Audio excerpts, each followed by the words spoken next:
คือผลความดีมากมายดังต่อไปนี้นะหลวงเนอะ มีอย่างดีเฮปลัม มี15อย่างมีข้อที่หนึ่งทำให้สุขภาพดีแน่สุขภาพกายดีสุขภาพใจดีเนาะแล้วสวดมนต์นี่มันมีจิตใจดีบ่วอกแวกดูทำจิตทำใจจดจ่อในบทสวดมนต์จดจ่ออยู่หั่นน่ะยิงเฮาปิ้นอันโหนหน้าไอ้นะหลวงปิ้นผู้นำสวดนี่นะต้องกึดว่าจบอันนั้นก็ซื้อมันนั้นต่ออันนั้นต่ออันนั้นโดมันต้องมีหัวข้อมันกันเฮาอยู่เป็นรูปที่2ที่3เอาเปิ้นว่าเด้อเอาโหหน้าว่าเด้อโดยเปิ้นไปสอนด้วยเปิ้น สอนด้วยเปิ้นไปอะกะแต่ว่าเป็นผู้นำสวดนั่นนี่ต้องใจจดจ่อจบบทนั้นต้องเอาบทนั้นนี่เนาะจบบทนั้นก็เอาบทนั้นยิ่งสวดมนต์แต่นซ้ำหาเนี่ยลงได้ปุดโตสวดมนต์แต่นนี่สวดมนต์จุนจบเลยนะหมายความว่าเอาสวดเต็มอะสวดเต็มอย่างสวดมนต์จ่องสวดมนต์จ่องก็เอ๊ะกะอย่างเขาเอากล่อมๆแบบนี้เนาะ เนี่ยถ้ามือสุขภาพดีเนี่ยลงเด้อทั้งสมองก็ดีต้องมีจิตใจจดจ่อ2มันจะคลายความเครียดเนี่ยความเครียดคุณเฮาเดี๋ยวนี้เครียดหนักนะบางคนนี่มีความเครียดหนักก็ต้องสวดไปนะคือมันหายเครียดต้องสวดไปอิติปิโสภะคะวะก็ว่าไปเถอะนะว่าคนเดียวก็ได้ข้อที่3เพิ่มพูนศรัทธาในพระรัตนตรัยในย่อคุณพระเกี่ยวเจ้าทั้ง3ด้วยนะย่อคุณเกี่ยวเจ้าทั้ง3ประการเด้อศรัทธาญาติโยมทั้งหลายเป็นการเข้าเฝ้าพระพุทธเจ้าปลุกเสกตัวเองตัวนี่แล้วก็4เพิ่มพูนขันติปาลมีนี่การสวดมนต์นี่นะเป็นการว่าเฮาคุณหลายเนาะตุเจ้าพระเนรหลายในกล่องวิหารลงมันโมนการสวดถึงแม้ว่าคีมันจับกันกว่าตามเลยถึงวันในตุลุงเขาในสวดมนต์นะคีกับหลวงพ่อนี่จับกันกะเนนมันกำลังเตกหนุ่มเนาะมันเสียงไปน้ำอย่าง ประสานเสียงอะโดมันเสียงมันบัดจับกันเลยคือว่าคีมันจับไม่รู้เข้าใจคีมันจับกันนะเพิ่มพูนขันติปาลมีเด้อข้อที่4ต่อไปข้อที่5จิตสงบตั้งมั่นเป็นสมาธินี่ก็อย่างตุลุงวานะเนาะถ้าจิตใจเฮาจดจ่อเป็นการเจริญสติเจริญภาวนาเหมือนกันนะสวดมนต์เนี่ยถ้าเมื่อจิตใจเฮาออกไปทางอื่นจิตใจจดจ่ออยู่ในบทสวดต่างๆสงบจิตสงบตั้งมั่นเป็นสมาธิดีเด้อต่อไปเป็นข้อที่6บุญบารมีเพิ่มพูนนี่สั่งบุญบารมีเพิ่มพูนด้วยกันนะศรัทธาข้อที่7จิตใจอ่อนโยนมีเมตตาเด้อศรัทธานะถ้าเฮาฮู้จักบทสวดเฮาฮู้จักสวดนี่นะจะมีจิตใจอ่อนน้อมถ่อมตนอ่อนโยนมีเมตตากรุณาเผื่อแผ่ไปต่อไปข้อที่8เกิดความเป็นสิริมงคลนี่ก็เวลาคืนเฮิรนใหม่ก็ดีกินแขกแต่งงานก็ดีนิมนต์ตุเจ้าเก่าตุนไปสวดไปเจริญเป็นว่าไปเจริญพระพุทธมนต์เป็นสิริมังกรเป็นมงคลนะขจัดปัดเป่าโพยภัยเสน่ห์จังไล่ออกจากสถานที่นั้นๆเนาะถ้าเมื่อเกิดมังกรเกิดมงคลอยู่เย็นเป็นสุขบ่รับฟันให้นะตื่นขึ้นมาก็สบายจมจืนปีติตื่นยินดีนะเป็นสิริมงคลเด้อต่อไปเป็นข้อที่เก่าเทวดารักษาคุ้มครองเด้อลงเด้อนะก็เขาจะสวดมนต์ก็ได้ก็ตุนที่3ก็เนี่ยวิปติสักเคนี้สักเคนี่จุมนุมเทวดาเชิญเทวดามาดูนะถึงทุกขปาตาก็ส่งเทวดา เทวดาคุ้มครองในลงเด้อต่อไปข้อที่10เนี่ยเกิดปัญญาเด้อปัญญาญาณเกิดปัญญานัตติสันติสัมมาอาภายะใช่กะ ปัญญาเป็นแสงสว่างในโลกนะ เอาแล้วก็ข้อที่11เนี่ยผิวพรรณวันนะผ่องใสแล้วก็มีเสน่ห์ด้วยว่ะดูโอ้สวดทั้งวันนะลงเด้อสวดทั้งวันมีเสน่ห์ด้วยข้อที่12ศัตรูกลายเป็นมิตรดูแยกะศรัทธาศัตรูของเฮานี่จะกลายเป็นมิตรนะเอาสวดกันเนี่ยข้อที่13ทำให้แคล้วคลาดปลอดภัยจากพยานอันตรายทั้งปวงเนี่ยแต่กะศรัทธากันเวลาเฮาไปไหนมาไหนเฮาสวดมนต์นี่นะเขาไปนอนที่อื่นที่ไกลกลางแผะกลางป่างามใหม่ก็ตามเด้อเฮาก็ก่อนรับก่อนนอนสวดมนต์นี่โตเทวดาคุ้มครองเด้อข้อที่14ทำให้ดวงดี ตามมือดวงดีนะสะดาเนาะดวงบัจจูดวงดีแน่นอนสุดท้ายข้อที่15ครอบครัวและสังคมสงบอยู่เย็นเป็นสุขเนอะจบศรัทธานี่15อย่างเกินนะอานิสงส์ของการสวดมนต์เนี่ย15ประการดังที่ได้ทุลุงได้ประกาศไปอันนี้ของดีนะศรัทธาญาติโยมทั้งหลายนำสู่จู้กันฟังไปนะนำสู่จู้กันฟังไปต่อไปตุลุงก็จะนำเสนอนะ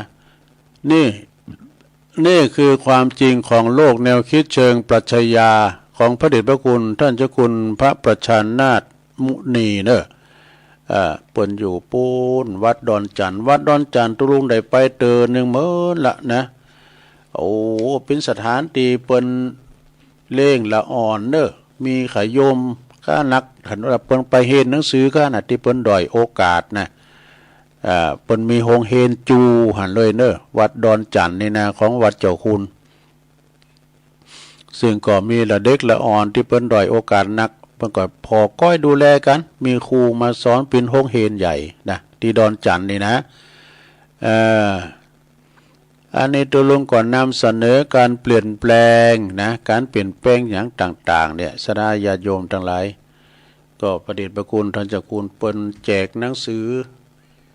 ในวันมงคลของเปิ้นเนาะหลวงพ่อท่านพระครูสาธุกิจจานันท์เปิ้นก็ไปแสดงมุติตาจิตแล้วก็เปิ้นก็แจกหนังสือนี่มาก็เป็นปอบพยานเนอะการเปลี่ยนแปลงนี่การเปลี่ยนแปลงเนี่ยมันมีตลอดเนอะเปลี่ยนแปลงของโลกนี่นะการเปลี่ยนแปลงเป็นความจริงของโลกมนุษย์โลกผู้ใดบ่เข้าใจบ่เท่าทันบ่ยอมรับการเปลี่ยนแปลงมนุษย์ผู้นั้นจึงมีชีวิตที่ผิดปกติซะนะโดยอาการความรู้สึกต่างๆบ่มีวันจบสิ้น ความเปลี่ยนแปลงเขาต้องเข้าใจนะเปลี่ยนแปลงเอาร่างกายเฮาว่าเนี่ยเฒ่ามามันถึงหูมีหูมอดอกมันเปลี่ยนแปลงของร่างกายใจมันมามื่นนี่กะมนุษย์ที่เจริญโดยปัญญาเข้าใจเท่าทันยอมรับการเปลี่ยนแปลงจึงบ่มีเหตุผลบ่มีเงื่อนไขบ่สงสัยใดๆทั้งสิ้นแลเนี่ยมนุษย์ที่เจริญโดยการศึกษาบ่เข้าใจนะบ่เท่าทันบ่ยอมรับการเปลี่ยนแปลงจึงมีผลมีข้ออ้างมีข้อแก่โตมีข้อสงสัยบ่มีวันจบสิ้นนี่แล้วก็มนุษย์ที่เปิ้นเจริญโดยศีลสมาธิปัญญาเข้าใจเท่าทันยอมรับการเปลี่ยนแปลงอารมณ์ความรู้สึกความต้องการของตนเองแล้วก็บุคคลอื่นแล้วก็มนุษย์ที่เจริญโดยการศึกษาบ่เข้าใจนะบ่เข้าใจบ่เท่าทันบ่ยอมรับในการเปลี่ยนแปลงอารมณ์ความรู้สึกก็ต้องความต้องการของตนเองและบุคคลอื่นมนุษย์ที่เจริญโดยศีลสมาธิปัญญาเข้าใจเท่ากันยอมรับการเปลี่ยนแปลงของโลกจักรวาลดวงจันทร์ดวงอาทิตย์ดวงดาวจึงบ่มีเหตุผลที่บ่มีข้อสงสัยแน่แล้วมนุษย์ที่เจริญโดยการศึกษาบ่เข้าใจบ่เท่าทันบ่ยอมรับการเปลี่ยนแปลงของโลกจักรวาลดวงอาทิตย์ดวงจันทร์ดวงดาวจึงมีเหตุผล มีข้อสงสัยบ่มีวันจบสิ้นนี่แล้วก็มนุษย์ที่เจริญโดยศีลสมาธิปัญญาเข้าใจถอดถอนยอมรับว่าที่สุดสิ่งที่มีชีวิตแล้วก็สิ่งที่บ่มีชีวิตเกิดการเปลี่ยนแปลงมนุษย์ที่เจริญโดยการศึกษาบ่ฮู้เท่าทันบ่ยอมรับการเปลี่ยนแปลงของวัตถุสิ่งของซึ่งมีสิ่งของที่มีชีวิตและบ่มีชีวิตจึงหือมนุษย์ประสบปัญหานี่สราญาโยมเดี๋ยวกันเนอะยังยาวอยู่นะก็สิ่งที่ดีๆสราญาโยมต่อไปนี่ก็จะเอาเรื่องอนิมกรรมเนาะสราเอาเรื่องอย่างต่อมานี่ตัวก็คือเรื่องกรรมพองเนาะเรื่องการกระทำก็คือกรรมก็คือการกระทำของเขานี่แหละเรื่องกรรมเดี๋ยวอันนี้บทหนึ่งก็คือมนุษย์ที่เจริญด้วยศีลสมาธิปัญญาเข้าใจถอดถอนยอมรับอารมณ์ยอมรับอารมณ์ดีสุขภาพก็จะดีเนอะอารมณ์ดีสุขภาพก็จะดีอายุยืนส่งผลหือผลเจ็บป่วยตามเวลากำหนดนะมนุษย์ที่เจริญโดยการศึกษาบ่ฮู้บ่เท่าทันบ่ยอมรับการเปลี่ยนแปลงของอารมณ์ส่งผลหือผลแก่ชีวิตอึดอัดงุดงิดเบื่อหน่ายรำคาญเนี่ยทำลายสุขภาพเจ็บป่วยก่อนเวลากำหนดก็มีนะสดาญาโยมแล้วก็มนุษย์ที่เจริญโดยศีลสมาธิปัญญาแสวงความดีงามตนปกติมนุษย์ที่เจริญโดยการศึกษาแสวงหาความดีงามตอนผิดปกติปุ่น แล้วก็อันนี้เป็นเรื่องกรรมนี่เรื่องกรรมการเปลี่ยนแปลงใดๆก็ดีนะเรื่องกรรมนี่ก็คือการกระทำกรรมนี่ก็เป็นคำกลางๆกรรมดีเรียกว่ากุศลกรรมคือกรรมขาวถ้ากรรมบดีเปิดเรียกว่ากรรมดำคืออกุศลกรรมมันกรรมกลางๆเนี่ยนะสถาเปิดว่ากรรมดีเราทำมือเป็นอย่างไรกรรมดีนี่เกิดจากมนุษย์โลกเขาเนี่ยนะรักษาศีลห้านี่นำเอาศีลห้านี้ไปปฏิบัติจึงเกิดผลแก่ผู้ปฏิบัติแล้วก็ผู้ที่อยู่ไกลจึงได้รับผลชีวิตมีความมั่นคงชีวิตมีความปลอดภัยชีวิตเจริญโดยการงานการเงินชีวิตมีความสงบมีความสุขกายสุขใจมีความสุขแหล่แน่อันนี้กรรมดีนะจะได้ญาติโยมทั้งหลายนะเฮารักษาศีลห้ากันต่อไปเอาลองกรรมบดีเหรอเนี่ยมันดึงดีกับบดีมันดึงมาด้วยกัน กรรมบดีนี่ก็เกิดจากมนุษย์โลกของเฮาที่ลงละเมิดศีลธรรมกรรมฐานก้าลงละเมิดศีลห้าก้าบันนำเอาศีลห้านี้ไปปฏิบัติก้าอีนะเนาะจึงเกิดผลแก่ผู้ล่วงละเมิดศีลห้าแล้วก็ผู้ที่อยู่ใกล้ชิดชีวิตก็บ่ค่อยปลอดภัยเนาะเฮาอยู่ที่ไหนก็ตามเนาะถ้ามันมีศีลก็นะก็มีสงครามบ่โตมันก็ละแวดระวังกันบ่ปลอดภัยถ้าเฮามีศีลห้ามีศีลห้าครบนี่นะโตอยู่กันโมนกินต้านเนี่ยก็โมนนี่นะได้ระแวงช้างปลอดภัยแต่เฮามีศีลนี่นะมันจะบ่ปลอดภัยนะหลายอย่างการงานการเงินกันนี่บ่มั่นคงชีวิตก็บ่สงบชีวิตก็บ่มีความสุขชีวิตก็จะประสบแต่ปัญหาต่างๆนี่ที่ไหนมีศีลมีธรรมก็สงบสุขอีกแล้วต่อไปกรรมดีล่ะเอาว่ากรรมดีมันสลับกันไปเน้อศรัทธาเนาะการเฮาอยู่ในกรรมดีสร้างกรรมสร้างบุญสร้างกุศลกรรมคือกรรมดีสร้างสรรค์พัฒนาจิตใจพัฒนาวัตถุสิ่งของงดงามเนอะแล้วก็ยังยืนปินตีปัจจักยอมรับแก่สาธารณชนนี่โอ้เปิ้นมีศีลมีธรรมเปิ้นอยู่กับวัดกับว่าเนาะเข้าวัดนอนจำศีลภาวนานะอันนี้การกระทำดีแล้วกรรมบดีทำกรรมเราเนี่ยมันซับกันลงเลย สลับกันไปกรรมดีก็มีกรรมบ่ดีก็มีมันมาด้วยกันหรอกถ้ากรรมบ่ดีก็ทำลายจิตใจทำแล้วนะทำลายวัตถุสิ่งของบ่สร้างสรรค์บ่พัฒนาปินติปัจจเกสาธารณชนสังคมบ่ยอมหลับบ่ยอมหลับเนาะหุ่นใจให้ใส่ละกรรมแม่นสดา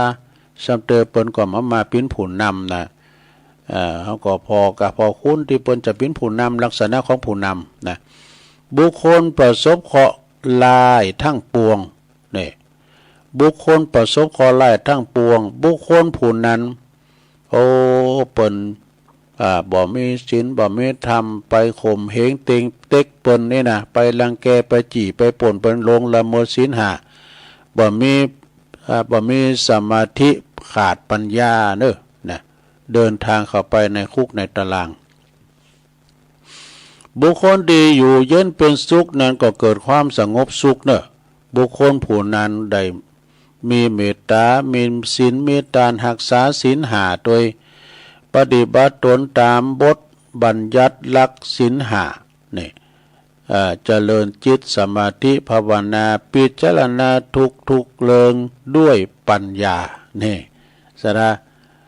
พิจารณาไปกับบุคคลที่มีความถูกอกถูกใจบ่มีความสุขประสบแต่ปัญหาการเงินการงานต่างๆก็ดีบุคคลผู้นั้นโอ้เปิ้นบ่ได้รักษาถือศีลกินธรรมมาหยังได้เงินได้คำมาก็กินจ่ายเนี่ยบ่ปฏิบัติอยู่ในบทบัญญัติของหลักของศีลห้าได้เงินมาแล้วก็บ่เก็บบ่อ้อมเนี่ยซะนะเนาะไปกินจ่ายเลี้ยงเปิ้นเลี้ยงฝูงตั้งสะสมเขาก็มีชีวิตเขาก็จะอยู่บ่เป็นสุขชีวิตก็บ่เจริญจิตภาวนาสมาธิภาวนาชีวิตก็จะขาดการพัฒนาจึงขาดปัญหานะจึงขาดปัญญาเนาะศรัทธาแล้วก็มนุษย์ที่มีกรรมดีนี่กรรมดีมาทำแล้วศรัทธาการทำการใดก็มีแต่คุณเมตตาส่งเสริมในการกระทำนั้นๆชนะสำเร็จสมดังใจปรารถนาเด้อนี่มันมากูกันสระโอ้กรรมดีๆทั้งนั้นเด้อสระเด้อยังมีต่อแถมหน่อยนึงนะมนุษย์ที่มีกรรมชั่วเนี่ยกระทำการใดๆขาดคุณสนับสนุนว่ะแต่กันเนาะไผมันรวมมือตัวขาดคุณสนับสนุนขาดคุณส่งเสริมการกระทำนั้นๆจึงบ่เป็นไปตามเป้าวัตถุประสงค์ดังใจปรารถนาเลยแต่กษัตริย์บางคนนี่นะปากหน่อยเดียวมีกระคุณมาลุมมาตุ่มมาจวยเหลือเฟื่อฟ้ายออกเงินออกค่ำนี่นะแล้วก็ออกบาออกแห้งจวยกันบ่าไอ้นะ2-3 ก้ามมีคุณจวยเหลือเฟื่อฟ้ายประกาศสิทธิ์แต่ปากบนน่ะก็คือคุณเคยทำบุญกับกันมาเนาะสั่งบุญสั่งกรรมด้วยกันมาบางคนประกาศพระเดิมมาดึงก็เหี่ยวมันดึงมีไผมาเติมมาจวยมันมีไผมามีบริวารเนาะซะนะเนาะมีบริวารญาติมิตรนะ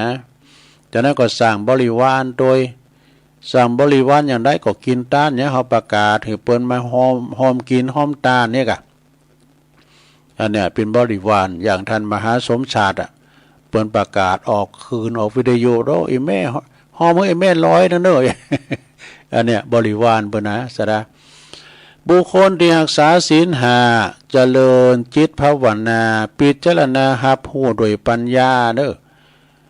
เท่าทันอารมณ์ความรู้สึกความต้องการบ่ต้องการตัวไม่ต้องการดีใจบ่ดีใจเสียใจชอบใจไม่ชอบใจได้ทุกขณะลมหายใจแลนี่บุคคลที่มันเตือนหลวงละเมิดศีลห้าขาดการเจริญจิตภาวนาจิตตภาวนาขาดสติปัญญาเพิ่นว่าบ่เท่าทันอารมณ์ความรู้สึกต้องการและบ่ต้องการจึงเกิดอาการดีใจเสียใจชอบใจไม่ชอบใจบ่มีวันจบสิ้นนี่สระและบุคคลที่เจริญจิตตภาวนาเป็นปกติอย่างเนืองๆนี่นะ จิตที่ฝึกฝนยอมเข้าถึงธรรมะและก็ธรรมชาติจิตที่ฝึกฝนยอมเข้าถึงธรรมะและธรรมชาติที่สุดจิตนั้นก็ยอมเป็นอิสระหลุดพ้นจากอาสวะกิเลสทั้งปวงนี่ แล้วก็บุคคลที่เจริญจิตตภาวนาเป็นปกติอย่างเนืองจิตที่ฝึกฝนยอมถึงเข้าถึงธรรมะและธรรมชาติจิตก็จึงฝึกยอมเข้าธรรมะถึงธรรมชาติส่งผลให้จิตนั้นยอมสะอาดบริสุทธิ์พร้อมเข้าสู่พระนิพพานแลแน่ศีลสมาธิปัญญาศีลเป็นหลักฐานของชีวิตเนอะผู้ใดมีศีลมันนั่นก็คือว่ามีหลักฐานเด้อหลักฐานที่บ่ได้ไปเบียดเบียนหยังกันหยังสักอย่างสมาธินี่เป็นหลักฐานของความสุขเนอะนัตถิสันติพลังสุขขังความสุขเกิดความสงบนะปัญญาเป็นหลักฐานแห่งการหลุดพ้นนี่แล้วก็ศีลนั้นเป็นหลักฐานของความปลอดภัยของชีวิตสมาธินั้นเป็นหลักฐานความยั่งยืนของชีวิตปัญญานั้นเป็นหลักฐานการชำระจิตใจบริสุทธิ์สะอาดนะจิตใจนั้นสว่างสะอาดสงบจิตใจก็จะหลุดพ้นจากอาสวะกิเลสเหนือกิเลสนี่แล้วแต่แถมบทหนึ่งมนุษย์มีความอยากมีความต้องการเป็นปกตินะเพราะมีสติสมาธิมนุษย์ที่ขาดสติขาดสมาธิมนุษย์ผู้นั้นจึงมีชีวิตผิดปกติ การเปลี่ยนแปลงเป็นความจริงของโลกเนอะสิ่งที่มีชีวิตสิ่งที่บ่มีชีวิตแปลสภาพหรือพัฒนาไปตามกาลเวลานะสดาธรรมะเป็นผู้กำกับกำหนดควบคุมโลกมีองค์ประกอบ2ประการเนอะมี2ประการมีอย่างพ้อง1สิ่งที่มีชีวิตเนี่ย2สิ่งที่บ่มีชีวิตเนี่ยสิ่งที่มีชีวิตเปลี่ยนแปลงสภาพไปตามกาลเช่นศาสดาทุกศาสนานี่อันนี้จบลงไปเหตุระจบลงไปต่ออีกแล้วก็ต่อไปก็จะเป็นธรรมะเนี่ยทำกรรมเลยนะแต่เอาไว้หันก่อนก็ค่อยมาว่ากันในตอนต่อไปสดาญาโยมทั้งหลายก็ได้นำเสนอกันไปเนาะสดาญาโยมทั้งหลายตามที่คุ้นคว้ามาเอาหนังสือครูบาอาจารย์ผู้โหภูมิธรรมภูมิธรรมเปิ้นสูง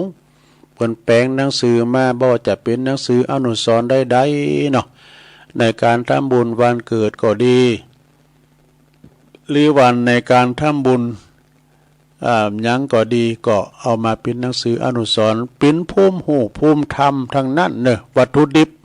ตุลงก็คุ้นคว้าเอาอย่างเงี้ยนะคุ้นคว้าเอามาสาธยายมามาจานำเสนอสาญาติโยมได้ฟังกันไปนะเอาหันหน่อยเอานี่หน่อยก็เดี๋ยวก็จะเอาเรื่องความกตัญญูมาแถมความกตัญญูหูกุลหูบุญของปอของแม่กรรมสั่งกรรมสอนของปอของแม่หรือว่าจะเป็นกรรมอย่างต่างๆก็ค้นคว้ามาเนาะธรรมะก็คือธรรมชาติเราอยู่ในธรรมะก็คือการปฏิบัติธรรมหมายความว่าธรรมะก็คือธรรมชาติเราอยู่ที่ไหนเราก็ได้ปฏิบัติธรรมตีการเจริญจิตตภาวนานอนอยู่ก็เป็นภาวานอนนะโลเนอะนั่งอยู่ก็เป็นภาวานั่ง อำพองบนถามนะทำครูบาอาจารย์เฮานอนนี่เฮาทำสมาธิเฮาภาวนาได้ก็ก็ได้ก็เปิ้นก็ตอบว่าได้ก็ภาวนอนน่ะดู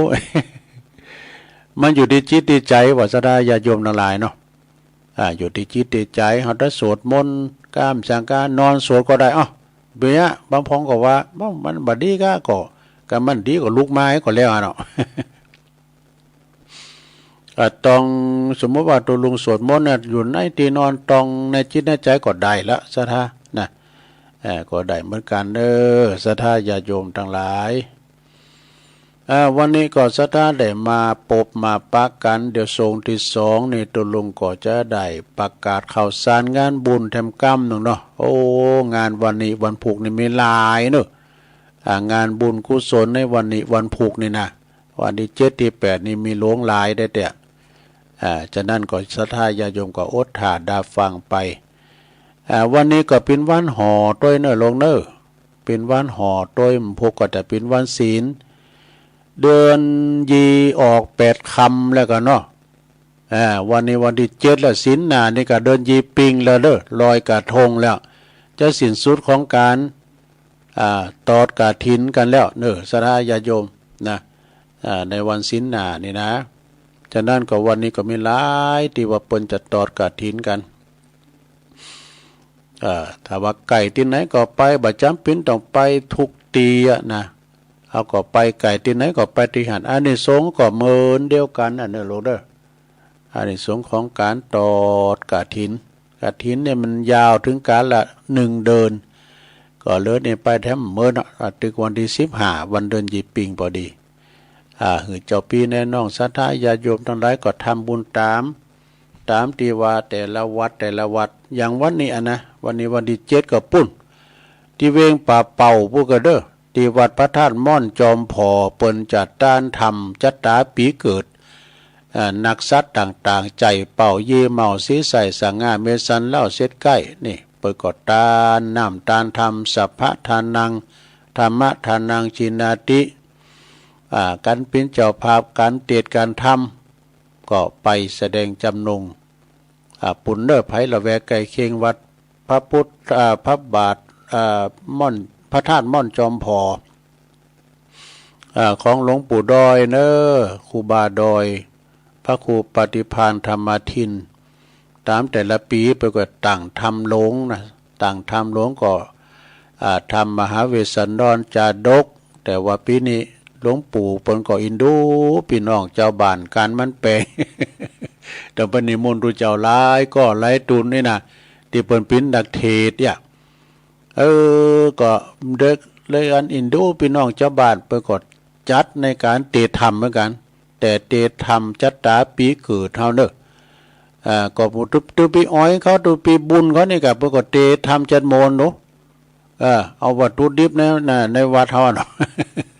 ต้องไปไกลเนาะวันนี้ได้วันที่7นะที่วัดพระธาตุม่อนจอมพอไปอยู่ละแวกใกล้เคียงก็ไปเนาะไปกินไปตานกันเนาะงานข่าวสารทั้งบุญงานบุญต่างๆก็เดี๋ยวตุลุงจะมาตอนใต้รายการเนาะจะมาประกาศข่าวสารงานบุญศรัทธาได้ฟังที่เปิ้นครูบาอาจารย์ได้ส่งไลน์มาเนาะตอนนี้ตุลุงก็ครบชั่วโมงเจ้ายอบย่างกินน้ำกินน้องให้กำกันในลงเนอะแค่ฝ่าหมุนคืนไปให้เตอตุลุงทำธุระส่วนตัวก่อนเดี๋ยวมาปักกันชั่วโมงที่2เนอะเจริญพร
ศรัทธาญาติโยมทั้งหลาย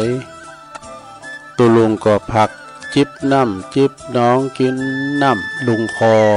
โยกย้ายสายตะโผกบ้าใจชุมาระอันนั้นมันลำวงบุนี่ขยับขยายนะคลายเส้นจืดเส้นจืดสายเนาะไปทำกิจธุระส่วนตัวมาเรียบร้อยก็พร้อมที่จะมาอู่กันต่อในชั่วโมงที่2เด้อหลวงเด้อขณะนี้ตานต่างหลายก็กำลังฟังรายการสัพเพเหระปะกินากะขอนลุงไก่แจ้งรายการเสียงธรรมแสงทองดำเนินรายการโดยตุลุงยองคุณบักเก่าคุณเก่าคุณเดิม แห่งวัดประทานดอยน้อยเนื้อสราญาโยมทั้งหลายตุลุงในมาเป็นการอนุรักษ์วรรณกรรมภาษาโดยบางพองก็บะฮู้เลิงนี่ตุลุงนี่นะตุลุงก็พยายามจะจ้าเพราะว่าเป็นการที่ว่าอนุรักษ์ภาษายองภาษายองถ้ายองบะแล้วพระเจ้ามันจะเลื่อนหายไปแล้วอ่อนบะเดือนนี้ใครยองก็มีนะเป็นไทยเขาไปเห็นหนังสือครูก็ไทยใส่นะมาตังบ้านแม่ก็ไทยใส่ ก็เลยเป็นคุณผสมผสานไปภาษาไทยนี่เป็นภาษาสากลเขาเนาะแต่ตุลุงไทยน้ำไข่ซัดสักตะเฮือแต่ก็ซอโซ่ซอสางเปิ้นวางหลายเตือตุก็ย้ำมันซัดพองเองกะก่อนในตุลุงเฮนบนน่ะรอลิงกับเป็นนั่นแลนลีนหมดอ่ะนะท่านทั้งหลายศรัทธาสาธุชนทั้งหลายมันแลนลิ้นไปหมดในก่อนี่คุณโจป.4 นะแต่มาดีกับพอดีนะถือว่าภูมิอกภูมิใจก็แต่พองลิ้นพองนั่นนะศรัทธาญาติโยมทั้งหลายเปิดเป็นการเดียวว่าใครขีดไปพองนี่นะจะไปขีดกันเด้อลงเด้อเราไปอุ่นน้ำกับตัวต่อไปเอาอย่างต่อก็จะมาเรื่องอันนี้กะศรัทธาญาติโยมทั้งหลายมาในคติธรรมเด้อคติธรรมที่คนดอยนกยุง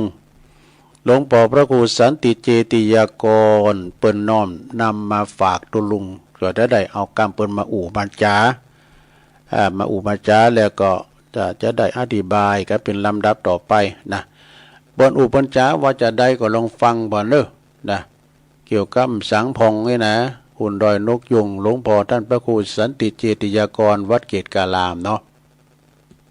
ในหลวงพ่อท่านพระครูสันติเจติยากรเนอะมาเล่าสู่จู้กันฟังเปิ้นระลึกเปิ้นเขียนไว้จัดดีนะสถาปิ้นขอคิดตังธรรมเนอะก็มีหลายทานที่เปิ้นสูงมาบ่ว่าจะปิ้นแม่จันเลื่อนไซก็ดีโยมมาไล่ก้อนคำก็ดีก็ลำเลงกันไปเนาะก็ในของหลวงพ่อคนดอยนกยุงเนี่ยเป็นว่าสัจธรรมแห่งชีวิตเฮานี่นาสถาญาติพี่น้องแล้วก็คนหูจักคุ้นเคยรุ่น100 ปีนี่แทบจะบ่เหลือแล้วเนอะแต่ก็เหลืออยู่เนอะอุ้ยหมอนโน่นพรหมมาแบน104 ปีแล้ว เนาะ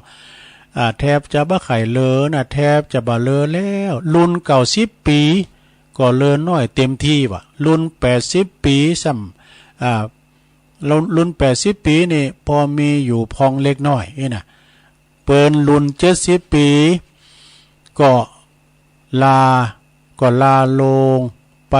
ปแล้วก่อนเฮาก็มีนะรุ่นเฮาเนี่ย70 ปีเนี่ยเปิ้นลาไปก่อนเฮาก็มีแล้วนะค่อยๆทยอยกันกลับบ้านเก่าไปเลยว่าเปิ้นว่าเนาะ คุณเฮานี่ก็เมื่อเกิดก็ต้องมีตายเป็นธรรมดาเกิดเท่าใดก็ตายเท่าอันแต่ไปกูเนอะนะตายในตัวลุ่มกูน่ะกูมันปิ่นเนาะ เนาะปิ่นหยังตุก็คำว่าปิ่นติดเต็งงางับเงิงนี่นะบททุไผมาผอก้อยดูแลเฮาเนี่ยเนาะรุ่น70 ปีก็ลาลงเข้าไปกันทยอยกันไปมากมายทยอยค่อยๆทยอยกันปีกบ้านเก่ากันไปเลยเนี่ยเปิ้นว่านะ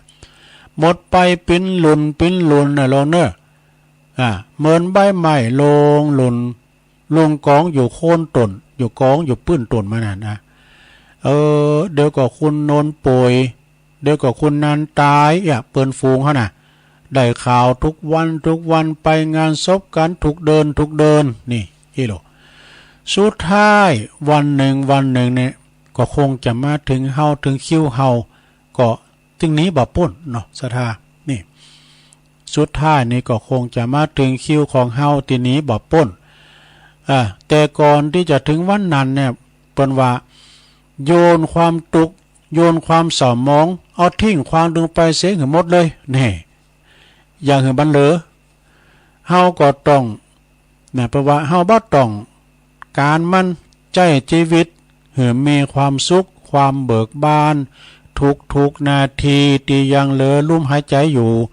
อีกบักกี่วันเฮาก็จะตายแล้วอีน่ะเนาะก็กลัวหยังกับปัญหาเนาะเปิ้นว่าตาฝ่าตาฟางกะก็บ่เป็นหยังก็ใจมือซ้อมเอานี่ หูตึงกะก็ธรรมดาเนาะก็เล็งเสียงขึ้นสูงเท่าหน่อยนึงเอาอูดังน้ำหน่อยกะ แล้วก็กันเขียวฮักฟันหล่อนไปกะน่ะก็จังมันปั่นน้ำแข็งกินก็ได้ดู กินแค่มันก็กินกับอันเติมมันนั่นน่ะเนี่ยอีดูแล้วก็ปวดหัวเข่ากะก็อดเอาใจไม่เต้าคำยันลงลืมไปพองกาน่ะลงลืมปกติอีกสักพักก็นึกได้ละแต่กะซะนะก็เบิ่งถามก็เบิ่งถามว่าโตสันเข่าคำหยังกึด70,000เหมือนกันก็คิดลืมเหมือนกันนะเปิ้นว่าสัญญาไม่แน่นอนเนาะลงลืมไปพองลงลืมปกติอีกกึดสักพักก็กึดได้ละนะแล้วเปิ้นก็ว่าหมดภาระประหยัดดีนะกลางคืนถ้านอนบ่หลับก็กลางวันก็หลับติมตี อันนี้นะเอาจบเนอะซะดาอันนี้ก็คือว่าคติธรรมของคนดอยนกยุงก็ต้องขอกราบในเมตตาบารมีธรรมหลวงพ่อท่านพระครูสันติเจติยากรแห่งวัดเกตกาลามเด้อเพิ่นสูงมาเนาะขอบคุณมาณที่นี้ด้วยต่อไปฟังครับแม่จันเนาะ ฟังของแม่จันได้เป็นจะใดของแม่จันก็ยาวเหมือนกันเด้อ เกี่ยวกับเรื่องเงินนะเรื่องสตังค์นี่ก็เงินมีหลายจือว่าหยังพองเอามีเงินมีคำเนี่ยมันมีจือว่าเงินก็จริงแต่ว่ามันใจบ่เหมือนกันเด้อนะมันใจเหมือนกันจะได้ตัวลงก็ฟังพอเด้อถ้าเงินอยู่ในวัดเปิ้นเรียกว่าปัจจัยเนี่ยนะปัจจัยเงินติดก็ว่าเงินการทำเนี่ย ถ้าว่าเงินตีโฮงเฮนเปิ้นเรียกว่าเปียเจ๊ะแปะเจ๊ะเนี่ย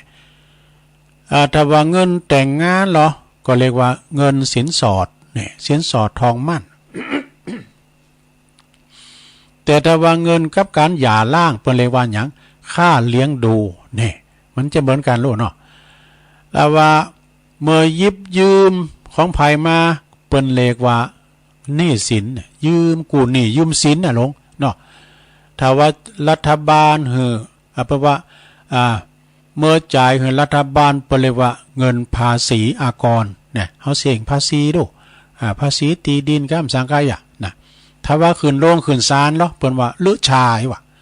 ในศาลเรียกว่าลึชาเนี่ยแต่ในบ่อนแล้วในบ่อนเนาะเรียกว่าชิป เรียกว่าชิปนี่ว่ะถ้าว่าบุญโฮงพักก็เรียกว่าคาปรับเด้อเปิ้นห้องคืนโฮงพักไปห้องไปอยู่ห้องกาปรับนะไปบุบโหตีกันห้องคืนห้องพักนี่ไปปรับดูไปปรับไปใหม่ดูเย่เปิ้นดูเย่เปิ้นโหแตกเด้เปิ้นก็ปรับอันนี้แล้วก็เงินนอกโรงพักก็เรียกว่าใต้โต๊ะนี่ดอก แล้วก็เงินจ่ายข้าราชการเกษตรปิ้นก่อนเปิ้นเรียกว่าเงินบำเหน็จนี่ถ้าจ่ายข้าราชการที่เปิ้นเกษตรไปเป็นเดินนั่นก็เงินบำนาญนี่เงินบำนาญนะแล้วก็เปิ้นตอนรับตุ๊จีนเปิ้นเรียกว่าแตะเอียว่า แตะเอียว่า แล้วก็เงินตอนรับปีเปิ้นเรียกว่าโบนัสนี่เงินโบนัสเงินซาลาเปานึงเงินเนี่ยฮะอันซาลาเปาบ่เงินเนี่ยอ่างเป้าอ่ะอ่างเป้าถ้ามีอยู่ก็เดียวกันเด้อลูกจ้างจ่ายให้ลูกจ้างเปิ้นเรียกว่าค่าจ้างนี่ค่าจ้างรายวันเด้อ300อ่ะนะถ้าจ่ายพนักงานเปิ้นเรียกว่าเงินเดือนนี่กินเป็นรายเดือนเนาะรายวันเนี่ยลูกจ้างเนาะ เงินค่าจ้างถ้าจ่ายให้ลูกพี่เปิ้นเรียกว่าค่าครูนี่ ถ้าจ่ายให้ลูกน้องเปิ้นเรียกว่าค่าตอบแทนเนี่ยดูโอ้มีหลายอย่างได้สตังค์นี่นะแล้วก็จ่ายให้เด็กเรียกว่าเบี้ยเลี้ยงนี่เบี้ยเลี้ยงแล้วก็จ่ายให้ผู้ยากไร้ที่เปิ้นมาขอก้าเขาก็เรียกว่าเงินหืดตาลเปิ้นนี่หืดตาลเปิ้นเล็กๆน้อยๆ20 บาท100 บาท ที่เปิ้นมาขอแต่มาขอหมันๆเรื่องเป็นอาชีพของไข่หม้อกันฮะเปิ้นเยการกันเนี่ยโตก็แข่งปอวาคาป้อแบกกันหือลำไปก็ขึ้นยามนะหมออ่ะ หยุดเป็นอาชีพยามนะหมออ่ะลงเอ้ย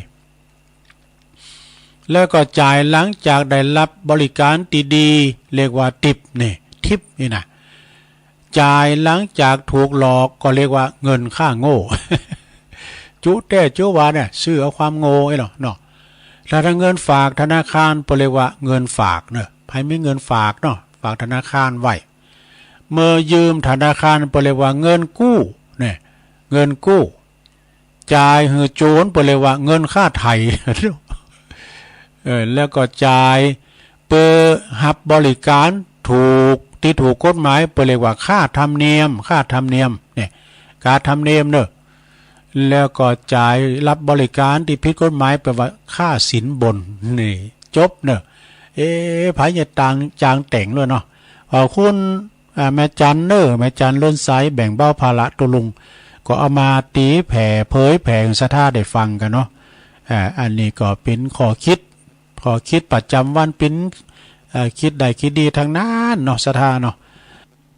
จบลงไป ขอคิดประจำวันนะนำเสนอโดยแม่จันเลื่อนใสเวงตาการเนาะเอาหันหน่อยนิดหน่อยมาเปาะมาในกัน นำเสนอให้ศรัทธาได้ฟังกันเนอะแบบง่ายๆฟังแล้วก็คลายเขตความขุ่นของมองใจไปแต่พองลิ่นพองปนเนวากำบาดแต้เป็นกำลิ่นกำโหกันบ้าลิ่นก็บ้าโมนกันมีโคนก็มีไหวโคยากันมีศาสนาก็มีติไหวพระเจ้ากันมีคุณเฒ่าก็บ้าลำมีไผมาฟังน้ำฟังธรรมเนี่ยเปิ้นว่านะเป็นกรรมบ่เก่าเนาะคุณนงคุณกรรมไปก่อนรับกันนี้ไปลูกฟังให้บ่ได้นะคุณเฒ่ายังรับอ่ะ เอานำเสนอนะอันนี้เอาทำกรรมหนึ่งกรรมโมนกรรมงานอันนี้เรียกว่ากรรมบ่เก่าเล่าไหวของพระครูอำนวยกับลำพัดมีกรรมนำเสนอว่าจันนางหือพอตีจันนี้หือพอก้น เปิ้นว่าจันนาง จันนางก็หือพอตีจันนี้หือพอก้นเวลาเขาจันนางก็ตรวจดูสถานตีเสียก่อนเนอะ พอสถานตีที่เขาจันนางซัมเตมันเปิ่นมันเป๊ะกัมสังกาเนาะต้องพอยก่อนเจ็ดนังนะมันเปิ่นก้ายนะหรือว่ามีปิ้นหมิ่นปิ้นยังเขาจันนางมันจะเสกเขาก็พอเสียก่อนแล้วก็เวลาเขาจะลุกจากตีนี่ก็ตรวจดูก่อนว่า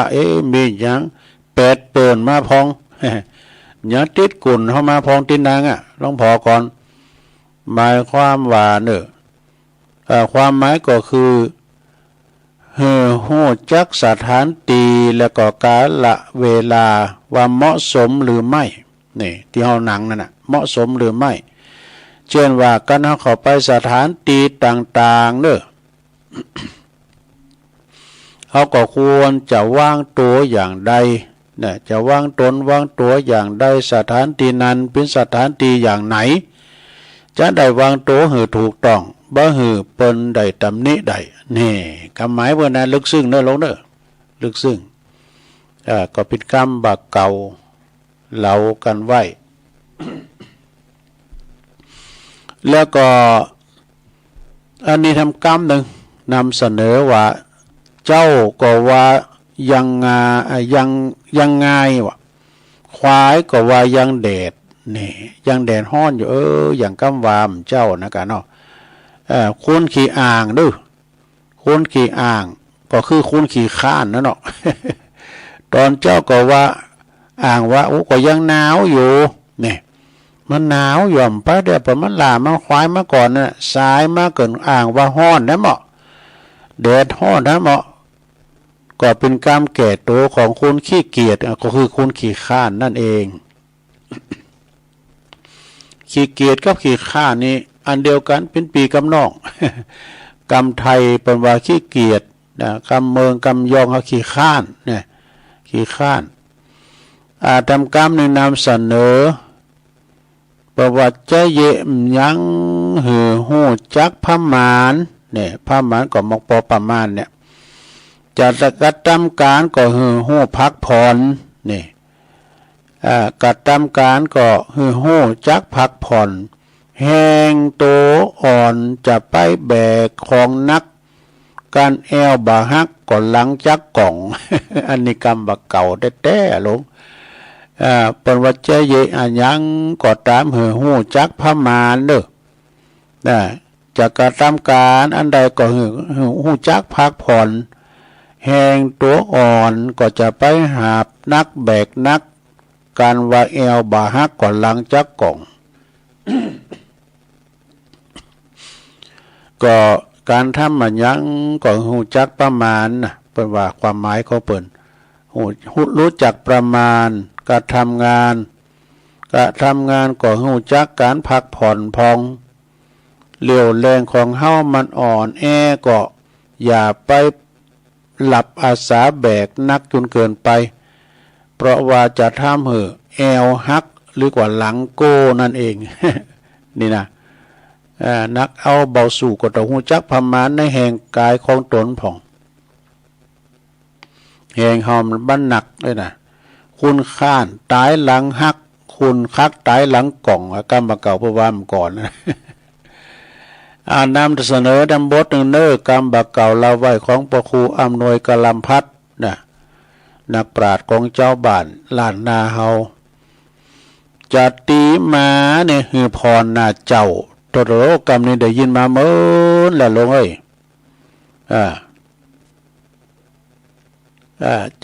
จะตีมาหือพรนาเจ้าบางพ้องบ้านได้สระเนาะ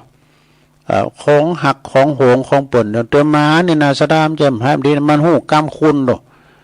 ปนำมาฝึกมาหยังก่อได้สัตว์สิ่งหิ่งห่อยที่เป็นสัตว์ตาลิสารจ้างเพื่อก็ยังเอามาปึดไม้เอามาลากไม้ซุงไม่หยังใดเตะฟุตบอลก็ได้เป็นจ้างแสนลูกหรือว่าเป็นสิงโตเพื่อก็มาลิ่นละครเป็นโสสิงกับติงโงแดงนี่นะเป็นลิงก็เนี่ยลิงนี่เพื่อก็มาฝึกปั่นจักรยานเอามาหากินได้ขึ้นเป้าจันเน็ตนะละครลิงนี่เนี่ยเพิ่นฝึกได้หมดอาสาเนาะสิงโตกาเนี่ย อย่างหมาเนี่ยเพิ่นก็เอามาฝึกเป็นหมาตำหนดดุมของที่ผิดกฎหมายก็ได้เนี่ยเพราะว่ากรรมว่าจัตติมาหือพรนาเจ้าปิ้นจะใดจัตติสุนัขก็ควรจะดูหน้าเจ้าของบ้านนั่นเจ้าของบ้านเจ้าของพองไอ้นะพรหน้าเจ้าของมันพองไอ้นะก็เป็นกรรมเตือนคุณติอารมณ์ฮ้อน คุณติอารมณ์ฮ้อนใจอารมณ์ฮ้อนทำบัญญังก็โผงผางนะ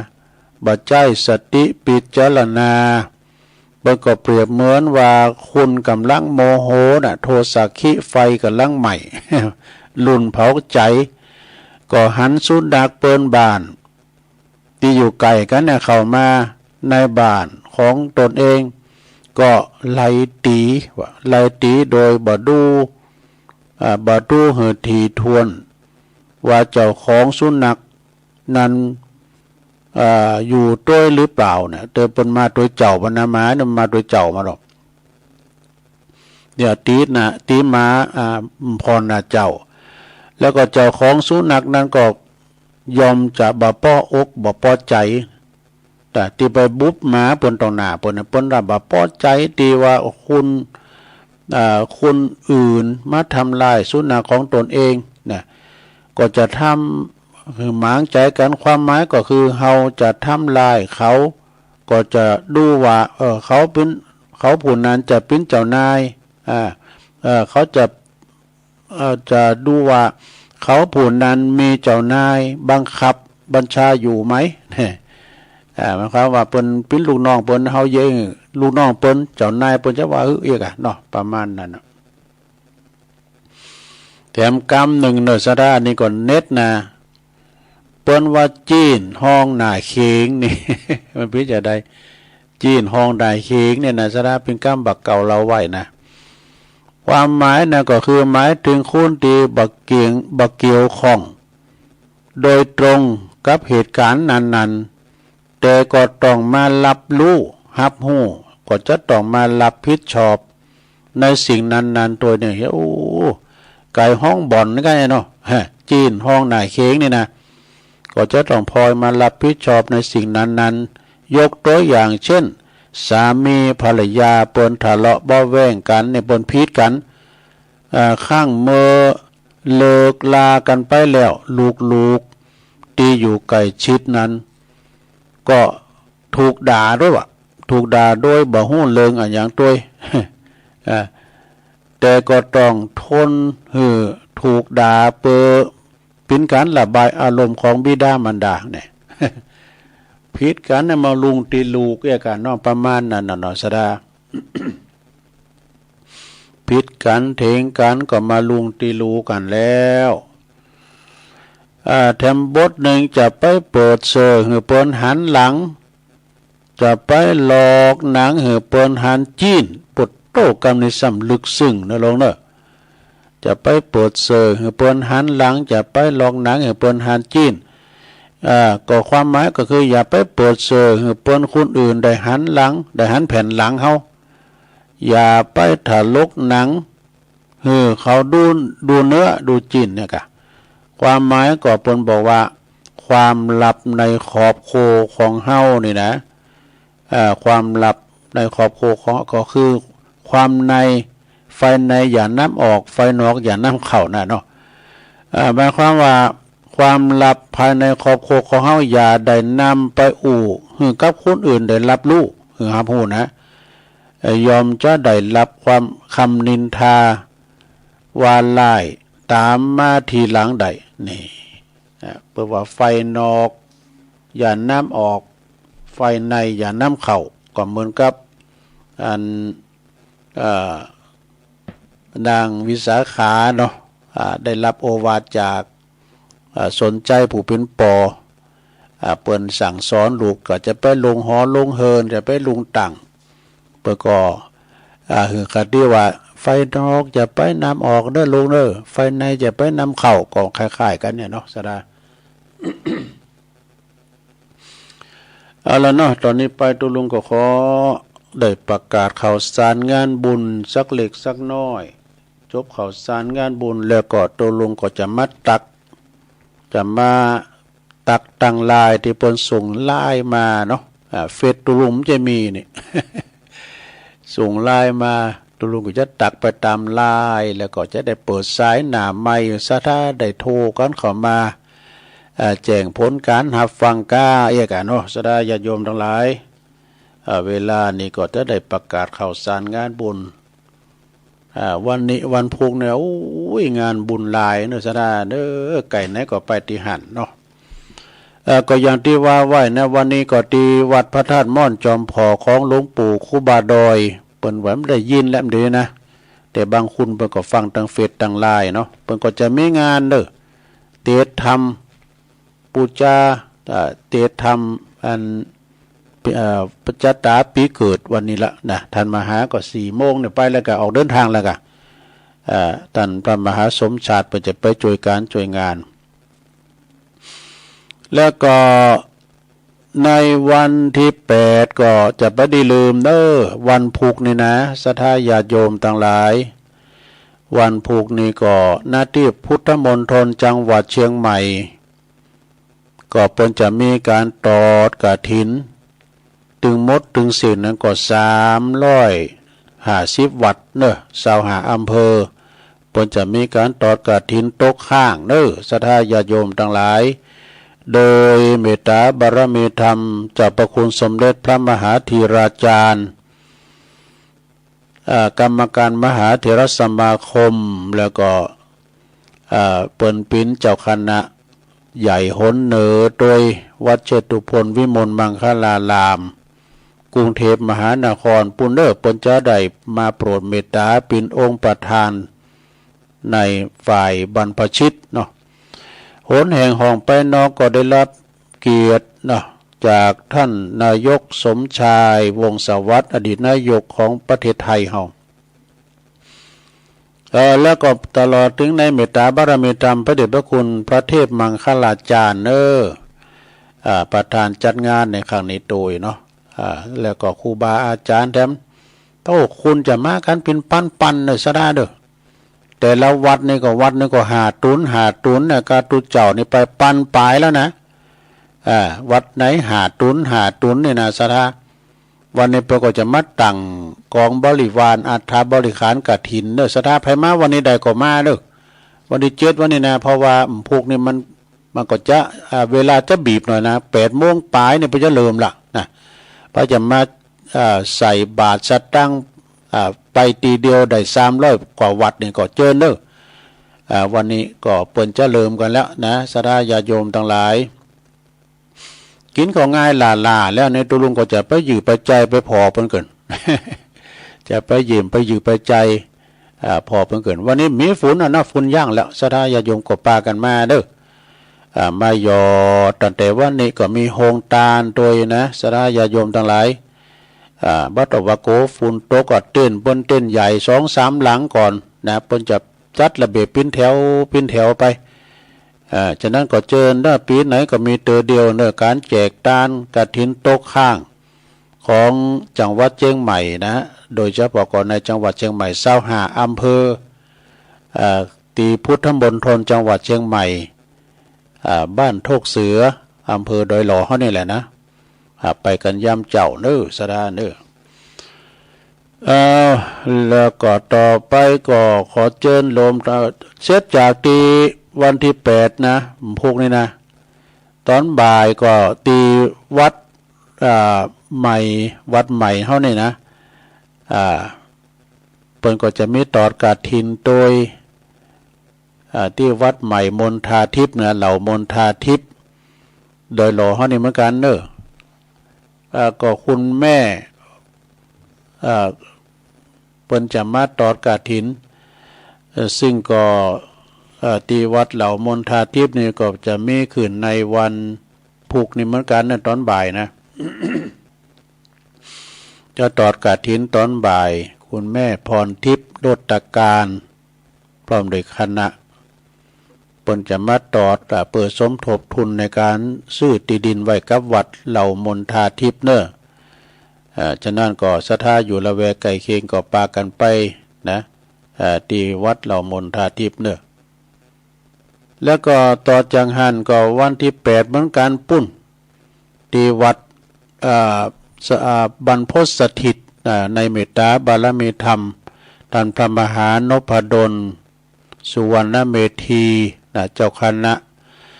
อำเภอวังเหนือจังหวัดลำปางปูนแล้วก็ท่านพระมหาสมชาติชาตปัญโยเพื่อก็จะตอดกฐินวันที่8เหมือนกันมันประสบจับกันพอดีท่านมหาเหลิมได้มาทางบีเนาะก็เจ้ากันไปก็อยู่ไหนก็ตานหันด้วยศรัทธาเด้อ ตังลำปางก็แน่นหนานะที่เพิ่นจะไปลมกินลมตาลมีโฮงตาลเนี่ยหลายอย่างแน่นหนาเนาะที่วันวัดบรรพตสถิตก็วันที่8วันพุธเหมือนกันเด้อแล้ววันพุธที่พุทธมณฑลก็จะเริ่ม9 โมงแล้วนะศรัทธาเพิ่นก็ตานตอนเจ้าเพลแล้วก็เก็บขอบเก็บโคเด้อ ฉะนั้นก็มาได้วันนี้ก็มากันนะ วันที่8เนาะต่อแล้ววันที่9นี่ปุ่นที่วัดปากตั้งเจริญเด้อวัดของอาจารย์พระครูอภิวัฒนวิกรมประกอบจะตอดกฐินในวันที่วันฮือเนาะวันเสาร์กับวันที่9นี่วันเสาร์ก็เจิญเนอะแล้วแวกไก่เคียงก็มากินมาตานกันในเมตตาธรรมอาจารย์พระครูอภิวัฒนวิกรม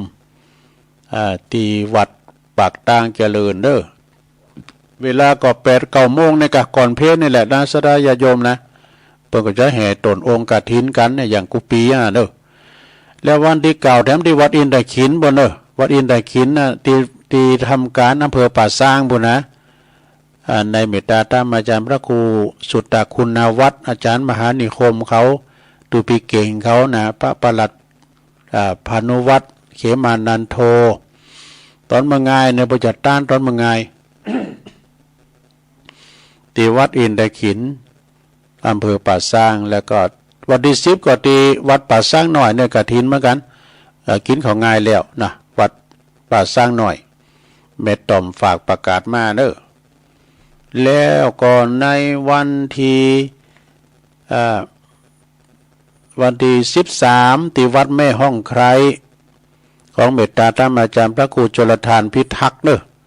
อันนี้ก็ตั้งคืนสีขาวก็จะไปกันหลายครูบาอาจารย์ก็จะไปกันหนักอยู่วันที่13พฤศจิกายนเด้อก็เวลาก็ตั้งแต่8-9 โมงเป็นต้นไปเด้อ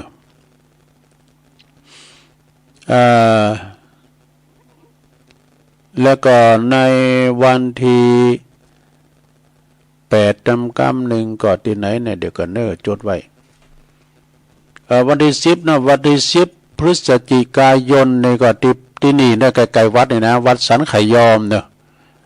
วัดของท่านพระอธิการแจ้งสุทธิจิตโตตุปีแจ้งเจ้าของเครื่องเสียงดังๆนะกูแดงมิวสิกเนี่ยนะวันที่10พฤศจิกางานบุญกฐินที่วัดสันไขยอมปกำนั้นบุญทรัพย์ปัญญาเขาเนาะวันที่10แล้วก็วันที่9เหมือนกันเนาะงานบุญกฐินของวัดหนองผาขาวเนาะ วัดหนองผาขาวก็ ในเมตตาบารมีธรรมอาจารย์พระครูสัทธิสารคุณที่ปรึกษาเจ้าคณะตำบลนำดิบเจ้าอาวาสวัดหนองผาขาวเน้อเปิ้นก็จะตอดในวันที่9พฤศจิกายนเหมือนกันต่อจากหันก็วันที่10พฤศจิกายนก็งานจุลกฐินที่วัดดงหลงตำบลวังพางเด้ออำเภอเวียงหนองหล่องก็เปิ้นก็จะมีการทำบุญจุลกฐินก็คืองานบุญใหญ่เน้อนี่นะเปิ้นจะตำหูกท่อผ่าเก็บฝ่ายกันคืนหงรับนอนกันเน้อตำหูกันท่อผ่ากันเป็นงานบุญใหญ่นะงานบุญสามัคคีใหญ่เน้อ7 8 9 10พฤศจิกาวัดดงหลวงในเมตตาธรรมอาจารย์พระครูสุตตกัลยาณกิจเจ้าคณะตำบลวังพางเนาะประหลวงสมบัติไววางฝากประกาศมาดงใต้พัฒนาทำงานหนึ่งก็ลืมไปนะวันที่8พฤศจิกางานบุญกฐินที่วัดหนองล่องวัดหนองล่องก็อยู่ในเขตตำบลหนองล่องอำเภอเวียงหนองล่องนะในเมตตาบารมีธรรมอาจารย์ท่านพระบดิกากรวุฒิธรรมทัศสีตุบีเอ็มเขาเนอะก็วันที่8เหมือนกันนะวันที่8เหมือนกันตุปีเต่งเขานี่ต่อจากหันก็ในวันที่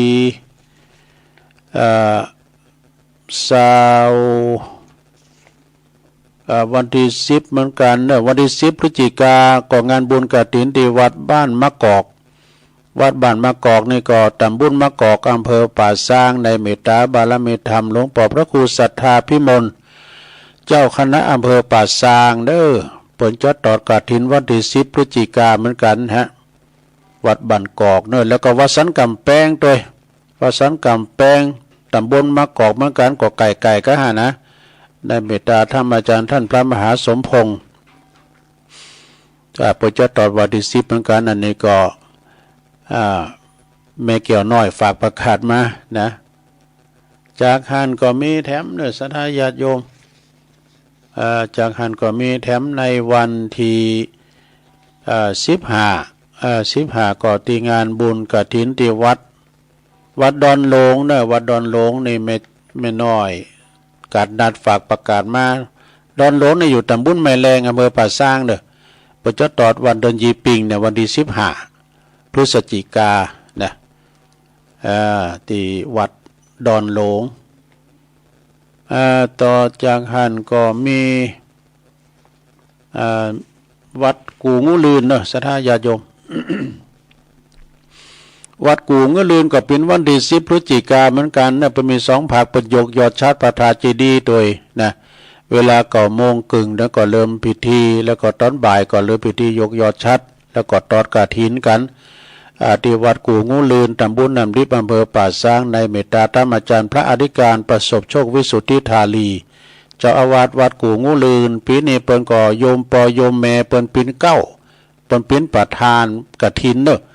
ปอบุญทรงแล้วก็แม่นอสุแก้วโยมปอโยมแม่ของท่านพระอธิการประสบโชควิสุทธิธาลีเป็นเก้าเป็นการเป็นประธานในการตอดกฐินข้าวในโดยเนอะนี่ก็ขอแจ้งบอกเชิญชวนพี่น้องละแวกไก่เคียงนะก็ไปกินไปทานกันงานบุญกฐินที่วัดกูงูลืนสันเจริญนะปลงใหม่เขาเนาะ แล้วก็ในวันที่10แถมตัวหลายในวันที่10นะวันที่10นั้นก็งานบุญกฐินที่วัดพุทธศรีคีรีอำเภอตำบลบ้านแปะอำเภอจอมทองในเมตตาบารมีธรรมอาจารย์ท่านพระอาจารย์วรรณชัยชัยยานันโทเปิดจะตอดในวันที่10เนอะก็เวลาก่อนเพลนะก็ขอเชิญชวนพี่น้องศรัทธาญาติธรรมพี่น้องตั้งบ้านเกิดของเปิ้นพี่น้องตั้งห้วยละห้วยโทกไปหลายตั้งภาคพื้นดินนี่ก็จะไปกันหนักอยู่เนอะภาคพื้นลาบเนาะขึ้นสู่บนดอยพุทธศรีคีรีไปชมไปพอทะเลหมอกตัวตำบุญดอยหนาวเนอะบุญดอยหนาวพอง ก็ขอเชิญกันได้เนอะตั้งท่านพระอาจารย์วรรณชัยชัยนันโทตลอดถึงคณะศรัทธาเพื่อมีน้ำใจจะแจกกะลำปีนะไล่สารผิด ฝักหมุนฝักแก้วฝักเงินฝักทองนะเนาะเปิดมาปิ้นรถดำนะพระเจ้าโคงตาลไปเปิดก็เจิญเด้อตุนกฐินพาปาก่อนลำเล่นก็ขึ้นไปเหมือนกับปีแล้วเนาะเหมือนกับปีแล้วในปีนาน74โดปีนานอินสมเตปินเนี่ยเป็นปินพิธีกรโดเนาะสดาก็ปากันไปวันที่10ที่วัดพุทธศรีคีรีแล้วก็ที่วัดพุทธวัดหนองเฮงด้วยเนอะโอ้วัดหนองเฮงก็แน่นหนาเนอะเพียบหมดนะว่าจะปินโฮงตาลก้าสถาตานโตเก้าอี้มานังในเมตตาธรรมอาจารย์ท่านพระครูวรธรรมมานาถเจ้าคณะตำบลสันติสุข เจ้าวาดวัดหนองเฮงเด้อก็ไปกินไปทานวันที่10เหมือนกันเด้อเวลา9 โมงเป็นต้นไปวัดสันเมืองด้วยเด้อวัดสันเมืองก็อาจารย์เน้นหลักปัญโยนันเพิ่นก็จะตอดกันวันที่10เหมือนกันเด้อวันที่10สันเมืองก็ตำบลหนองหล่องก็ไปโลมทำบุญกันจะปิ้นเจ้าภาพก็กองละ20 บาทที่ต่อตีพระอาจารย์เน้นหลักปัญโยนันเด้อวันที่10เหมือนกันนะแล้วก็วันที่10เหมือนกันเนอะที่สำนักสงฆ์หอมบุญป่าไม้แดงดอยสะเก็ดในเมตตาตามหลวงพ่อมานิษฐาวโรนะอันนี้เปิดก็จะตอดกฐินเนอะไปกินไปทานกันวัดของหลวงพ่อมานิษฐาวโรไปจะไปหับปินหงตาลไปจะหับปินกองก็เจิญกันได้นะปีหน้าปีในปีแดมหัวไปจะมีปล่อยหลวงวันที่10เหมือนกันเนอะที่วัดใหม่เชตวันงานบุญกฐินแล้วก็ปวนจ้าหล่อพระเจ้าด้วยเนอะหล่อพระตัวตีตำบลยางครามวัดใหม่เชตวันในเมตตาธรรมครูบาวังเนอะเมตตาธรรมครูบาวังเก่า10 ปลายแล้วนะแล้วก็ตุลุงโอตุปีโอนะยี่เฉียงโดยนะที่วัดใหม่เชตวันตำบลยางครามวันที่15ทำการมันก็วัดดอนชัยป่าแดดเนอะกฐินเหมือนกันนะวัดดอนชัยป่าแดดด้วยเนาะสดาญาติโยมทั้งหลายแล้วก็อันนี้งานฝากประกาศแม่เนาะงานฝากประกาศแม่ก็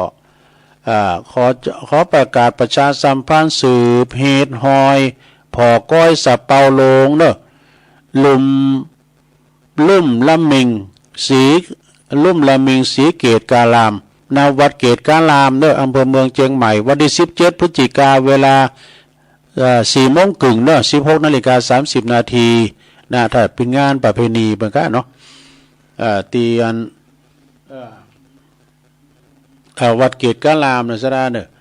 วัดเกตกาลามในเมตตาธรรมหลวงพ่อพระครูสันติเจติยากรเจริญพรฝากประกาศมาเนอะไปอยู่ละแวกไก่เค้งก็ดีในเมตตาธรรมหลวงพ่อเนอะสืบเหตุสารห้อยผอก้อยสับเปาหลงลุ่มละมิงสีเกตกาลามนาที่วัดเกตกาลามอำเภอเมืองเชียงใหม่วันที่17เนอะ17 พฤศจิกานะเวลาก็ 16:30 น.ก็ไปพอไปก่อยกันเด้อหลวงพ่อท่านพระครูสันติเจติยากรเจริญพรฝากประกาศมาเนาะสำหรับงานเข่ากำก็ดีสังก็ดีก็ยังไกลอยู่เนาะงานเข่ากำอย่างนี้นะเดินหน้านี่แล้วกันเนาะ1-6 ธันวาก็ที่วัดดงป่าหวายวัดดงป่าหวายก็อรัญญาวาสดงป่าหวายไกลๆตำบลเดียวกันนี่แหละนะสดาญาโยมนะก็ยันทำลายวัดลายว่าเนาะไก่มาก็คอยประกาศให้สดาญาโยมตอนนี้ก็ลังเปิดมือถือจะตักตังลายกันเนอะสดาเนอะจะตักตังลายวันนี้ก็เจอเนอะสดาไปปะไปปบกันเนอะควายมาตุลุงก็จะไปยืมไปยืมไปใจที่พุทธมณฑลจังหวัดเชียงใหม่ฟ้าฝนก็อำนวยความสะดวกละมีละนะคงจะมีฟ้ามีฝนละนะคุณก็จะหนักจะหลายเหมือน3 ปอยหลวงเนอะสดาเนอะเราแวกไก่เคงปีน้องต่างใดต่างหนึ่งก็ดีพอจะติดตามลามต้อยมาแต่ละโหวัดนี่สดามีอยู่350 วัดนะกำได้มาผูกก็มาวันนี้ก็ได้วันนี้นี่ก็รถก็จะบ่ปอดติดเท่าใดก็เข้ามาติดเนี่ยเนื้อสดาเปิ้นแปลงป่ายว่าจะใหญ่วะนะถ้าลองมาตั้งแต่อยู่ขวามือถ้าขึ้นทางเหนือก็อยู่ซ้ายมือมาอยู่เทินกันปนึงปักต่อปักตุงเดิมต้องโกหลงนะเข้าไปจากถนนใหญ่ไปก็สักกิโลนึงก็ถึงละนะสัก1 กิโลก็ถึงแล้วสดาญาโยมทั้งหลายวันพุธก็มาฟังกันนะเริ่มพุธก็ออกอยู่นะพุธวันศุกร์เนาะพุธวันศีลด้วยนะโยมนะไปวัดไปว่าพุธจะสอนทำเมืองมาเตียถึงฟังเนี่ยก็มีคืนที่ปนมานี่ก็มีแม่หลวงสายฝนจันกุลนะพี่น้องหลายปิ้งน้องผ่าขาวเด้อตักมาตังลายโยมจากบ้านดอยน้อยพัฒนาหนองหานสันทรายเนาะยงยุทธมณีวันปนก็ฟังจากบ้านบ่อแฮวจังหวัดลำปางนะพี่ใหญ่บรรจงกันทวงศ์จากน้ำดิบเนอเนอะน้ำดิบเนอเด่นจ่าปุ่งแก้นะฟังตลอดแม่แดงอัมพรอันนี้ก็อยู่เต็นดอกไม้นะจอมตองฟังอยู่เนอแม่เดือนเพ็ญทิมวางแม่เดือนเพ็ญนี่เพิ่นก็อยู่น้องหาน้ำบ่อโลงเนอะน้องหาน้ำบ่อโลงแล้วก็มีแม่ครูธัญญากศน.เชียงใหม่บุญส่งจากลำปางไวสานะครับเนอะแม่สุภลักษณ์อันนี้จากแม่ทลบชัยปาการนะแม่สมผัดแม่ย่อยสันทรายแล้วก็โยมยุพินหอมมาลาพี่น้อยฟังจากแม่โยกหนาสารกลางฟังฝ่ายหินก็ชัดเจนดีแม่สุทัศน์ดีมูลแม่สุทัศน์ดีมูลนี่เพิ่นก็อยู่ปุ่นเนออยู่แสนพรมทุ่งปีแล้วก็ทุพิชาจากวัดป่าตาลโดยไหวสานะครับเด้อโยมโทรมาจากปุ้นบกก้างสันกำแพงเจริญปอนเด้อวัดเหล่ามนทาทิพย์56แล้วก็แม่ตังพงตั้งมั่นตุปีหน่อยจากวัดไปย่างบ้านหุงนะพอค่อยดูแลครูบาภัยจิตแม่จันเรือนใสไฟในอย่าน้ำออกไฟนอกอย่าน้ำเข่า ขอบคุณแม่จันแล้วก็มีตึกแม่จันนี่กันเนี่ยตักตังลายมีมป้อนหลายวันนี้เนาะต่อไปก็จะได้โอ้เดี๋ยวก่อนเนอะพระประกวดปนวางให้วัดสุมาเนี่ย จะได้เปิดสายเนอะขอโทษไผติมามเจ้าเข้ามาใหม่0899555656มือมันโวยไปกำไปกดเปิ่นว่างเจริญพรมัสการครับหลวงพ่อเยอะเลยเนาะจอนเนาะครับผมแขกเยอะเนาะหลวงพ่อกฤษพุทธอุทยาน300 วัดเนาะจอนเนาะครับผมแขกเยอะจริงๆรายการดีเนาะครับไหว้สาครับหลวงพ่อการเย็นนะการสาธุครับหนาวแล้วหนาวแล้วครับหลวงพ่อคิดในบนฟังกุศลโกงเจริญปอนปิดไปได้อยู่เนอะได้ถ้าบาดมชัดเจนดีวันนี้เจ้าในโบพัดนะว่าพวกลงไปว่ะไปกับไปวันนี้กันเจ้าก็จะไปรู้ยินดีเนอะเจ้าสาธุ08995เจริญปอนเจริญปอนจากนั้นสาจ้าตะโลใส่ประกันแม่สีทอนเนาะจ้าชัดเจนนี่เนี่ยพระบาทอุดมเจ้านี่โอ้ดีแล้วฟังกันไปเนาะจ้าไว้สาจ้าเข้ามาใหม่เนอะสายแรงเจ้าไผเจริญปอนเจ้ากลับไว้สาเจ้าทุลุงวันนี้ก็มีบุญแห่งวันนั่นเด้อตื่นขึ้นมาได้ไหว้พระฟังธรรมวัดทุลุงก็เมื่อตี 3มาแล้วเด้อแม่ทุกแก้วศิลพรสิเตี้ยมันหงละปุณและเจ้าทุลุงเจ้าฟังขึ้น98.75ว่าโดยต้องทราบชัดเจนดีเด้อเจ้าทุลุงชัดเจนนี่เนาะสาธุสายใต้อันนี้นะทุลุงเจ้าฟังหลายก่อนนะคะทุกหลังคาเงินนะทุลุงเจ้ายินดีกลับไว้จ้าเด้อทุลุงสาธุเจ้าศีลาพรเจริญปอนเจ้ากาไว้นะเจ้าตีตามเต็นตะกี้เนี่ยตีอิทิเปอร์โซถอยหลังน้องมี56 กรัมน้องแต่สวาค่าโตนี่ต้องเอาลงตั้งแต่หิยูอินไปในตีมเอาถาตีเนี่ยเป็น39แล้วกดสังฆคุณนี่เอากาสุปฏิปโนเนี่ยคุณสังฆวาสาไปเอานายโยมเอามันนักลำเจ้าวัตมดขันตานนะเจ้าอันนี้สงพังผัดจีนะเจ้าเดินอีเป่งแล้วมีแก้วสหายศรัทธาตั้งหลายยิงใจหนึ่งเท่าเป็นประเพณีมีมาแบบเบาที่คุณบักเก่าทำมาผัดจีไปสายจีเปอปูจ้าองค์พระสัมมาสัมพุทธเจ้ามีตุกตะที่เปิ้นได้เล่าไข่ปูจ้าเจ้าเนินนายไอ้ตุกตะมันตุกเลอะลายน้ำมันสีสายก็บอกพี่เจ้าก็ไข่ทำบุญกับเปิ้นแต่เหล่าจักซื้อกับเขาก็บ่ได้ตานเกิดมาจากนี้มันเสนตุกผานแต่ว่าไข่ตานกับเปิ้นเจ้าไปซื้อเคบหมูที่เปิ้นทอดเจ้าก็มาปั่นเอาน้ำมันก็ได้2 อย่างเอากากกินกันแล้วเอาน้ำมันปูจ้าพระเจ้ากำยองวันละกำนะเจ้าเอามาวันหอเนาะภาษาไทยแปลว่าวันแต่งดาทำกำนะเจ้าไปอยู่ไปใจนะเจ้าภาษาไทยแปลว่าข้าวไปดูนะเจ้าสาธุ0899555656เจริญปอนภาษาเจ้าตุลุงภาษาวลักษ์เจ้าฟังอยู่เจ้าอันนี้แม่ตะลบใส่ปากกาเจ้าภาษาเจ้าตุลุงเจริญปอนสายต่อไป0899เข้ามาใหม่เด้อเข้ามาใหม่มือมันโวยเฮ้ยเจริญปอนภาษาจอมอยู่นะครับจอมอยู่2 แผ่นดินมาแล้วเปิ่นประตังอันหลวงพ่อมานิดพองกาก็จะมีงานนะวันที่10นี่นะไปอย่าเปิ้นว่าปอเล่งนี่ปอเล่งวันที่10พฤศจิกา10พุ่งฮือน่ะ10พุ่งวันนี่ก็อันเบอร์โทรเพิ่นก็หายไป พี่ใหญ่ เดี๋ยวยางเปิ้นฮู้แล้วเปิ้นได้ยินแล้วเปิ้นได้ยินแล้วเอิ้นไปเด้อ เดี๋ยวมันจะเอิ้นมาเนาะ เออ มันจะเอิ้นมาคนมาโต๊ะเราตุลุงเนาะ โอ้เอิ้นแล้วกะเอิ้นแล้ว สบายดีนะตุลุงเนาะ ตามอัตภาพเด้อ ตามมาตรฐานไปเอิ้นอากาศ และ ฟังทุกวันนะตุลุงอ่ะ ดีละ มันโทรบักคัดติดนะ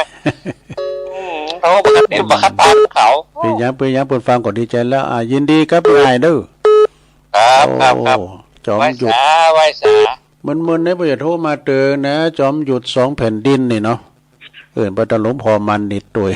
เจริญปอน ไว้สาครับตุลุงที่ตามน้องนี่นะครับเน้อตั้งแต่ฟ้าสวดฟ้าอย่างมันเข้ามาเน้อ เป็นน้ำประเสริฐเนาะ ครับอย่างชัดเจนในตัวเน้อของที่เขามีโอนะครับ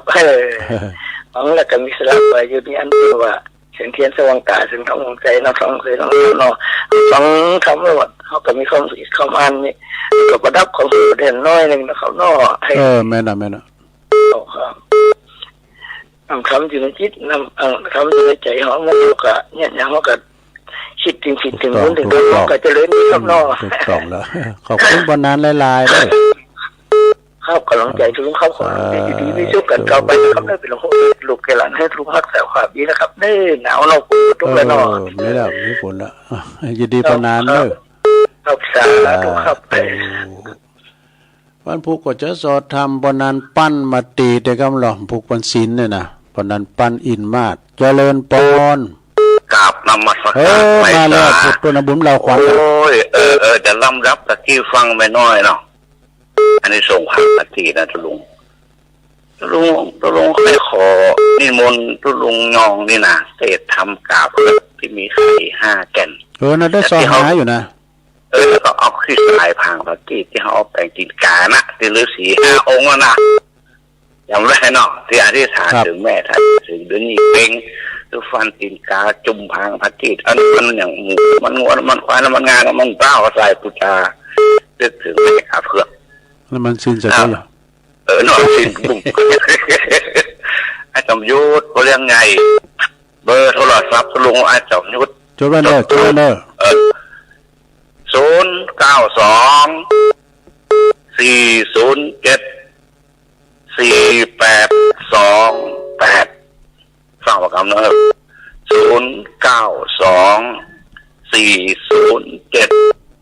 092-407-4828อายุมีลายทุลุงส่งลายให้เราติดป้ายทอดกระถินเนี่ยต้องพอเตอะที่ทุลุงส่งลายอยู่ธนาถ้าจะได้โพสต่างลายผูกกันก็ได้วันนี้ไปใส่น้ำไปใส่ปุ๋ยบางใหญ่แต่ว่าพอฟังอายุออกไปโจ้ฝนตกมาทุลุงมีแล้วครับก็ถูไก่กี่ไก่ตานตกอยู่เบยนาเลยทึดเราผ่านก็ไฟคนไปสายไฟต่างว่าทุลุงแดงกว่าโตถ้าต้นไม้ก้นไปสายไฟนั่นคืนองค์ไม่ได้แจ้งไฟ